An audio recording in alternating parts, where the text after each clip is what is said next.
শহীদ ওসমান হাদি, তার বক্তৃতা, তার আলাপ, তার চিন্তা, তার মাঝে আমি আল্লামা দেলোয়ার হোসেন সাঈদী হুজুরের প্রতিচ্ছবি দেখতে পাই। আল্লামা দেলোয়ার হোসেন সাঈদীর বক্তৃতায় তিনি বলেছেন, বিড়ালের মতো 500 বছর বেঁচে থাকার দরকার নাই, সিংহের মতো 1 ঘন্টা বাঁচতে চাই। এবং আল্লামা দেলোয়ার হোসেন সাঈদী হুজুর যেভাবে ভারতীয় আধিপত্যবাদের বিরুদ্ধে, আগ্রাসনের বিরুদ্ধে, চাঁদাবাজের বিরুদ্ধে, টেন্ডারবাজের বিরুদ্ধে, দুর্নীতির বিরুদ্ধে, রাহাজানির বিরুদ্ধে ইনসাফের পক্ষে কথা বলতেন, ঠিক একইভাবে শহীদ ওসমান হাদিকে আমরা দেখতে পেয়েছি। আমি যদি বলি, আমার ছোটবেলা বোঝ হওয়ার পর থেকে আমি যাকে দেখে অনেক পুলকিত হতাম, আমার সোর্স অফ ইন্সপিরেশন ছিল আল্লামা দেলোয়ার হোসেন সাঈদী হুজুর। এবং 13 সালে অসংখ্য আন্দোলন সংগ্রাম হয়েছে, 14 সালে তখন আমরা প্রতিনিয়ত রাজপথে যেতাম। আল্লামা দেলোয়ার হোসেন সাঈদী হুজুরকে খুনি হাসিনার যেই ভুয়া ট্রাইব্যুনাল আছে, সেই ট্রাইব্যুনালের অবৈধ রায়, সেটাকে আমরা তার কারাগার ভেঙে আল্লামা দেলোয়ার হোসেন সাঈদী হুজুরকে মুক্ত করে আমরা আবার তার তাফসির শুনবো, তার কথাগুলো শুনবো, তার ইনসাফের বাণীগুলো আমরা শুনবো। এবং সেই সময় রাজপথে নামতাম শহীদ হওয়ার জন্য। প্রয়োজনে আমরা জীবন উৎসর্গ করবো, কিন্তু আমাদের আল্লামা যেন আমাদের মাঝে ফিরে আসতে পারে। তো আল্লাহ তালা আমাদেরকে শহীদ হিসেবে কবুল করেননি। পরবর্তী দীর্ঘ লড়াই হয়েছে, আল্লাহ তালা আল্লামা দেলোয়ার হোসেন সাঈদী হুজুরকে নিয়ে গেল। কিন্তু এই যে হুজুরের যে লড়াই, যে সিলসিলা, এই অঞ্চলের মানুষের মুক্তির জন্য যে লড়াই ওনারা রাস্তা দেখে গিয়েছেন, সেই সিলসিলাতে আমরা জুলাই বিপ্লবে দেখতে পেয়েছি। জুলাই বিপ্লবের আবু সাঈদ, ওয়াসিম, শান্ত, আলী রায়হান প্রত্যেকেই এই আল্লামা দেলোয়ার হোসেন সাঈদী হুজুররা যে আধিপত্যবাদের বিরুদ্ধে, আগ্রাসনের বিরুদ্ধে যেভাবে তারা ভোকাল ছিল, ঠিক একইভাবে আমরা তাদের মধ্যে সেই আকাঙ্ক্ষা, সেই প্রত্যাশা আমরা দেখতে পেয়েছি। এবং বিপ্লবের পরবর্তী 1.5 বছর জুড়ে শহীদদের যেই স্পিরিট, শহীদরা যেই ভাষায় কথা বলেছেন, যেই জন্য তারা জীবন দিয়েছেন, সে আকাঙ্ক্ষা আমরা শহীদ ওসমান হাদির বক্তৃতা, বিবৃতি, তার লেখনের মধ্যে আমরা দেখতে পেয়েছি। শহীদ ওসমান হাদি শুধুমাত্র বক্তৃতা এবং বিবৃতির মধ্যে সীমাবদ্ধ ছিল না। আমরা যেটা হয়, আমরা যারা বাংলাদেশপন্থী রাজনীতি করি, সেটা আমাদের দুর্বলতা বলতে পারেন, অক্ষমতা বলতে পারেন। আমরা কথা বলি, কিন্তু কাজের মাধ্যমে আমরা নিজেদেরকে প্রমাণ করতে পারি না। আমাদের যারা শত্রু, তারা কিন্তু কথার চাইতে কাজের মাধ্যমে তারা প্রমাণ করে। তারা একটা মিথ্যা কথা বলে, কিন্তু এটাকে খুব গুছিয়ে বলতে পারে। কিন্তু আমাদের সত্য কথাকে আমরা ভালোভাবে গুছিয়ে বলতে পারি না, সেটাকে আমরা অ্যাস্থেটিক ভিউ দিতে পারি না। কিন্তু সেই জায়গায় আমরা ব্যতিক্রম দেখতে পেয়েছি আমাদের শহীদ ওসমান হাদিকে। শহীদ ওসমান হাদি শুধু বক্তৃতা, বিবৃতির মধ্যে সীমাবদ্ধ থাকেনি, তার কাজের মাধ্যমে সে দেখিয়েছে আমাদের লড়াইটা কার সাথে। সে তার সাংস্কৃতিক বিপ্লবের মাধ্যমে, কাজের মাধ্যমে সে দেখিয়েছে, ইনকিলাব সেন্টার থেকে শুরু করে সারা দেশব্যাপী এদেশের মানুষের অব্যক্ত যে কথাগুলো আছে, সে কথাগুলো ওসমান হাদি সাহসের সাথে বলে গিয়েছে। কাউকে তোয়াক্কা করে নাই, কোনো ধরনের হুমকি তুমকিকে সে তোয়াক্কা করে নাই।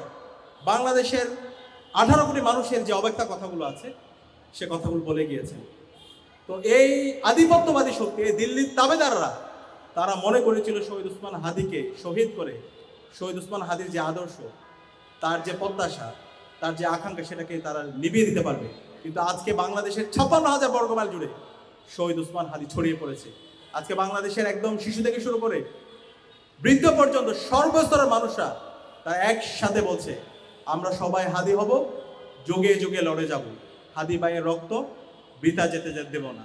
এবং আমরা বলতে চাই, ইনশাআল্লাহ আমরা হাদি ভাইয়ের রক্ত বৃথা যেতে দিব না। ইনশাআল্লাহ হাদি ভাই যে জন্য জীবন দিয়েছে, একটা ইনসাফ ভিত্তিক বাংলাদেশ বিনির্মাণ না হওয়ার আগ পর্যন্ত আমরা আমাদের লড়াই সংগ্রাম জারি রাখবো ইনশাআল্লাহ। একই সাথে এই হাদিকে যারা হত্যা করেছে, যারা শহীদ ওসমান হাদিকে হত্যাযোগ্য করেছে, এই কালচারাল ফেসিস্ট চক্রকে আমরা বাংলাদেশে রাজনীতি করতে দিব না। তাদেরকে আমরা বিচার আওতায় নিয়ে আসবো। তাদের বিরুদ্ধে আমাদের সামাজিকভাবে আমাদের আন্দোলন গড়ে তুলতে হবে। এবং এই ওসমান হাদিকে হত্যার সাথে রাষ্ট্রের একটা অংশ জড়িত আছে, তাদেরকে আমরা এই স্বাধীন বাংলাদেশে বিচার আওতায় নিয়ে আসবো। শহীদ ওসমান হাদির বিচার এই স্বাধীন বাংলাদেশে আমরা নিশ্চিত করবো ইনশাআল্লাহ। আমরা রাজনৈতিক দলগুলোকে অনুরোধ করব, সামনে নির্বাচন আছে, আমরা যদি দেখতে পাই ওসমান হাদির হত্যার বিচারের প্রশ্নে আপনারা যদি কেউ আপোষ করেন, বাংলাদেশে আপনাদেরকে আমরা রাজনীতি করতে দিব না। আপনারা যতই ক্ষমতাবান হন, আপনাদেরকে পরিষ্কার করতে হবে ওসমান হাদির হত্যার বিচারের ব্যাপারে। ওসমান হাদি ভাইয়ের হত্যার বিচারের ব্যাপারে কেউ যদি অসহযোগিতা করেন, কেউ যদি আপনারা এই ফেসিবাদী শক্তির সাথে আপোষ করেন, দিল্লির তাবেদারদের সাথে আপোষ করেন, কালচারাল ফেসিস্ট শক্তির সাথে আপোষ করেন, তাহলে আপনাদেরকে বাংলাদেশের ছাত্র জনতা আপনাদেরকে এই দেশে রাজনীতি করতে দিবে না। আমরা সবাইকে অনুরোধ করবো, এই ওসমান হাদির বিচারে স্বাধীন বাংলাদেশের হতে হবে। উসমান হাদির বিচার আমরা এই স্বাধীন বাংলাদেশে করবো ইনশাআল্লাহ। একই সাথে উসমান হাদির যে লড়াই, এটা যে একটা সাংস্কৃতিক লড়াই, এই লড়াইটা আমাদেরকে চালিয়ে যেতে হবে। উসমান হাদি আমাদেরকে দেখিয়েছে আমাদের শত্রু কারা, আমাদের মিত্র কারা। এই শত্রুদের বিরুদ্ধে আমাদের প্রতিবাদ প্রতিরোধ জারি রাখতে হবে এবং এই প্রতিবাদ প্রতিরোধ আমাদেরকে সাংস্কৃতিকভাবে করতে হবে। আজকে জুলাই বিপ্লবের পরে আমরা রাজনৈতিকভাবে আজাদি পেয়েছি, কিন্তু সাংস্কৃতিকভাবে এখন পর্যন্ত আজাদি পাইনি।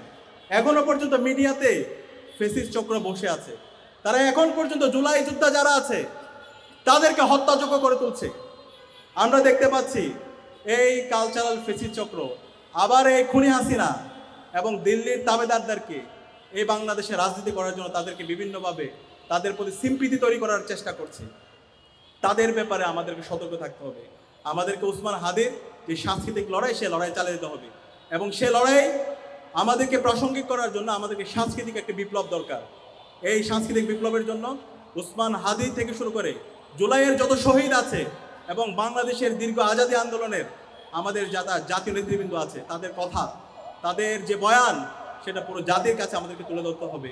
আমাদের সিনেমার মাধ্যমে, নাটকের মাধ্যমে, গল্পের মাধ্যমে, প্রবন্ধের মাধ্যমে, কবিতার মাধ্যমে, মাইমের মাধ্যমে আমাদের এই সাংস্কৃতিক কাজগুলো আমাদেরকে জারি রাখতে হবে।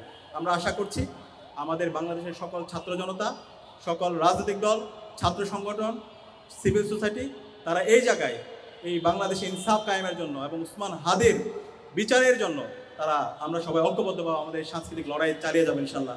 এবং এই সাংস্কৃতিক লড়াইয়ের একটা অংশ হচ্ছে আজকে বাংলাদেশ তরুণ কলম লেখক ফোরাম, ঢাকা বিশ্ববিদ্যালয় শাখা এবং ডাকসুর যৌথ উদ্যোগে আমরা 5 দিন ব্যাপী বইমেলা আয়োজন করেছি। এটা শুধুমাত্র একটা বইমেলা না, এটা একটা কালচারাল একটা রেভলিউশন। এখানে আমাদের বাংলাদেশের সকল ফেসিবাদ বিরোধী রাজনৈতিক দল, ছাত্র সংগঠনগুলোকে আমরা ইনভাইট করব, সাংবাদিক, বুদ্ধিজীবীদেরকে আমরা ইনভাইট করব, যারা শিল্পীরা আছে তাদেরকে আমরা ইনভাইট করব। এখানে বিতর্ক হবে, এখানে মাইম হবে এবং সব কিছুর মাধ্যমে আমরা উসমান হাদি ভাইয়ের বিচারের জন্য আমরা সবাইকে আবার ঐক্যবদ্ধ করব। তো আজকের এই আয়োজন করার জন্য তরুণ কলম লেখক ফোরাম এবং ঢাকা বিশ্ববিদ্যালয় কেন্দ্রীয় ছাত্র সংসদের বিশেষ করে মোসাদ্দিক আলী ইবনে মোহাম্মদ সহ যারা কাজ করেছেন এবং তরুণ কলম লেখক ফোরামের আশিক এবং অন্যান্য যারা টিমে যারা কাজ করেছেন সবাইকে আমি আন্তরিকভাবে ধন্যবাদ জানাচ্ছি। এর সাথে পুরো আয়োজন আমাদেরকে স্পন্সর করেছে অরুণা হাসপাতালের আমাদের মাহফুজ ভাই, যে মাহফুজ ভাই সবসময় আমাদের জুলাইয়ের সময়ও আমার মাহফুজ ভাইকে যখনই বলেছি, যখন আমাদের উপর ছাত্রলীগের সন্ত্রাসীরা হামলা করেছিল এবং হামলা পরবর্তী যখন আমরা হাসপাতালে আমাদের ভাইদেরকে ট্রিটমেন্ট দিচ্ছিল না, তখন আমাদের এই ভাইরা অরুণা হাসপাতাল থেকে শুরু করে মাহফুজ ভাইরা আমাদের পাশে দাঁড়িয়েছিল, সার্বিকভাবে আমাদের সহযোগিতা করেছিল। এবং বিপ্লব পরবর্তী আমরা যত কাজ করছি, যখনই আমরা কোনো কাজ করতে চাই, বড় ভাইয়ের মতো আমাদেরকে সাপোর্ট দে, পরামর্শ দে, আমাদের ভুলগুলো ধরিয়ে দে। তো আমি মাহফুজ ভাইকে আন্তরিকভাবে ধন্যবাদ জানাচ্ছি এবং আজকে যারা উপস্থিত হয়েছে সবাইকে ধন্যবাদ জানিয়ে আমি আমার কথা এখানে শেষ করছি। আসসালামু আলাইকুম।